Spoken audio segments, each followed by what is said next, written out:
In 2010, I attended a family reunion on my dad's side. I felt obligated to go because my dad had passed away in 2004. And he was an only child and adopted to boot.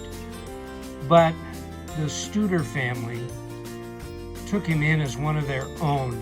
His mother, Erna Schellhaus Stewart, was sister to Lucy Ida Schellhaus Studer.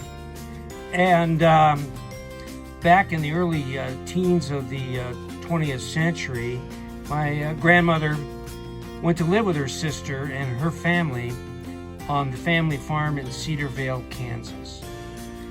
There were three brothers, Hans, Walter, and Werner Studer. And Lucy was married to Walter. Walter's brother, Werner, built this steam traction engine in the early teens of the 20th century. A writer by the name of Richard Backus did a feature article in Steam Traction magazine about this very engine. And he traveled to Cedar Vale, took a number of photos for the article, and did quite a write-up. Unfortunately, he got some of the family details wrong. For instance, he mentioned that Werner Studer was a German immigrant, when in fact, he was born in Belleville, Texas. His father, Hermann Studer, also known as the Professor, he was a German immigrant and a master blacksmith, which ties in nicely with how this tractor came into being. Hermann Studer trained his sons Hans, Walter, and Werner in the art of blacksmithing, although I believe it was Werner that really took to it the most, because he undertook to build this tractor. I'm sure his brothers helped, but it was Werner who was the driving force behind this. And so let's dive into some of the details on this thing. Werner was an innovator. He did purchase some items to build the traction engine. For instance, the steam engine itself is a James Leffel and Company engine. I believe the boiler was also purchased, but he built everything else. This thing is an engineering mechanical marvel. And when you stop to consider, this was built in a farm blacksmith shop in the early part of the 20th century. No electricity, no power tools, just blacksmithing forge and anvil and associated equipment. So this was quite a feat to accomplish in and of itself. How my great uncle machined all the gears on this thing is uncertain. That's lost to time. But you can see here this a shot of the front end. This is a tricycle style tractor. The steering gear and the single front wheel are shown here. He built the wheels himself in the farm blacksmith shop, again probably with the help of his brothers. But this is quite a mechanical marvel. This shot is of the differential assembly and drive pinion. I believe some of the larger gears may have been purchased as well, because those look like foundry castings prior to machining. Even though it appears there's evidence of some of the articles on this traction engine being purchased, still building and assembling the frame, the wheels, and everything else in a farm blacksmith shop, over 100 years ago, is still quite a feat. Here, it's kind of hard to discern, but this is the auxiliary belt on the crankshaft that ran a power takeoff set under the mainframe, went out the back. Now, there was a sawmill or a buzzsaw arrangement that ran off that power takeoff. Unfortunately, the saw assembly is lost to time. We don't know what happened to it, but this is part of the mechanism that drove the saw. This was a vertical boiler engine, as you can see here in the rear view of this tractor. Check out the wheels that my great uncle built in a farm blacksmith shop. They're riveted. I'm sure they're hot riveted. But the main thing to note here, or two things actually, there's a drawbar here, and here's the power takeoff shaft that ran to the back that ran that sawmill arrangement. Now, here on the drawbar, this was used to tow the threshing machine. Unfortunately, there was some erroneous information in that article in Steam Traction that said, one of the neighbors said this didn't generate enough power to run a threshing machine. Well, in fact, it ran a threshing machine because my father, as a boy, went on many of the threshing ring tours, you know, to go to neighboring farms and thresh their grain. And this traction engine towed the thresher and the cook shack that my great aunt Bertha was in charge of. And a story my dad told me when I was a boy, they were on the way to one of the farms and they were going up a slight incline, and the cook shack broke loose from the back of the thresher and started rolling backwards downhill with my great aunt in it. I believe probably one of my other great uncles, or perhaps the fireman tending the boiler, saw it in time, grabbed a couple of blocks of wood and ran back there and chocked the wheels before the cook shack ran away. I guess my great aunt came boiling out of the cook shack and she was not happy. This is a close-up of the power takeoff bevel gears that were part of the mechanism that ran that shaft in the back. You know, another story my dad told me as a boy, and he witnessed it, horrible thing for a child to witness, but they were threshing somewhere, and one of the fellas up on the wagon pitching the shocks into the hopper of the threshing machine lost his balance and fell into the hopper.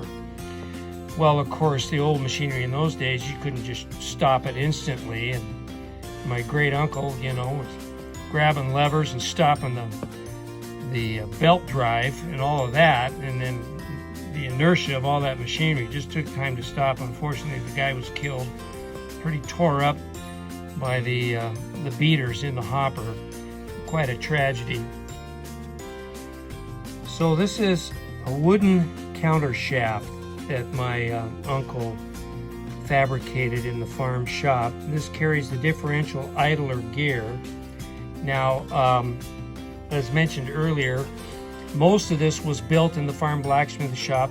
Some of the things were purchased. You could see the differential idler gear here has obviously been cast at a foundry.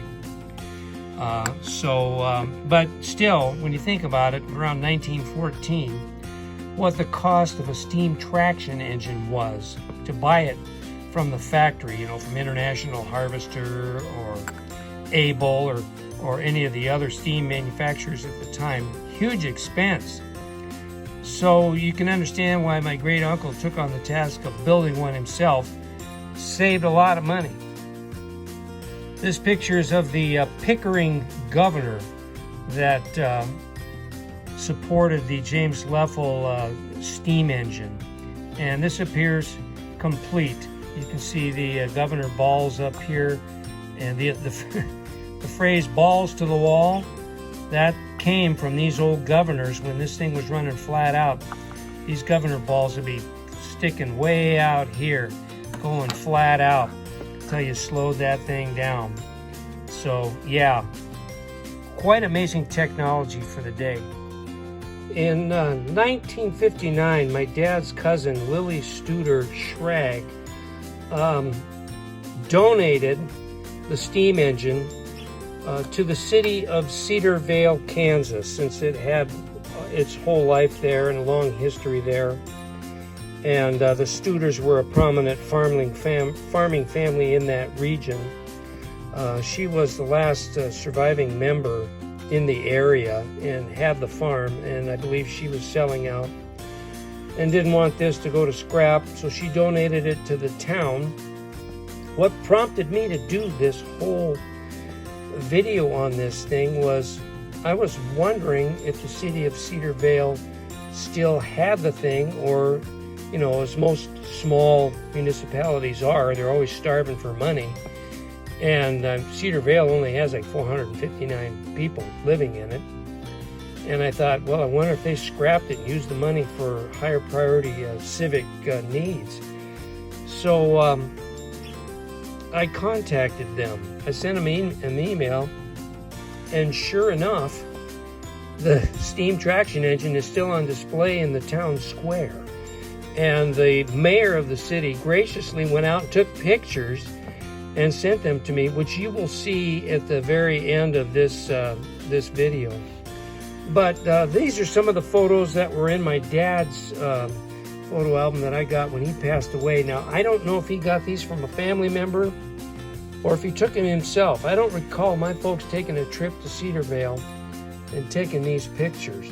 So I'll have to ask my other siblings if they remember a trip like that, because I sure don't. But here's a nice side view, you know, with the full canopy. And what an amazing machine. Think about this. It's building parts and buying some machinery and then assembling the whole thing in a farm blacksmith shop. Don't tell me we can't do the impossible. Because most people look at that and say, it's impossible. Nobody could do that. Well, guess what? My great uncle did. Here's another shot from a different angle. Here's that wooden counter shaft again. Another shot from the rear. And then another, this is a shot of the front. There again is that belt pulley drive that ran that PTO shaft that ran out the back. In speaking with the staff of Cedar Vale via email, you know, they said, boy, the thing really needs a paint job. And I asked them if that was on the city calendar in any time soon. And they said, no, it isn't.